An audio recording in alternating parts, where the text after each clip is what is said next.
Мен қандай бақытлыман, һәм үмітлімін. Білесең бе, менің жүзіме бармағың тисе болды. Бүткіл дүнияны ашып тастайман саған. Мен тезлікпен, мен заман нәпесімен. Ай,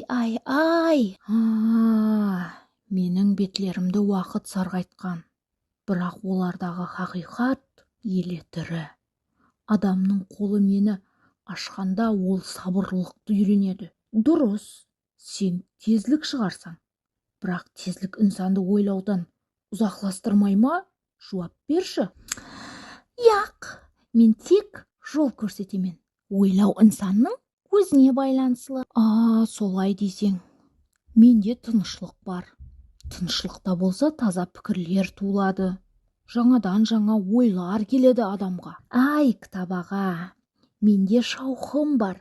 Шаухымда болса көплеген имканиятлар жасайды. Көплеген мүмкіншіліктер беріледі. Мен мүмкін. Сен менің дауамым шығарсаң. Бірақ текарыңды ұмытпа. Білім өзгермейді. Ешқашан. Тек оны жеткеріп беру формасы өзгеруі мүмкін.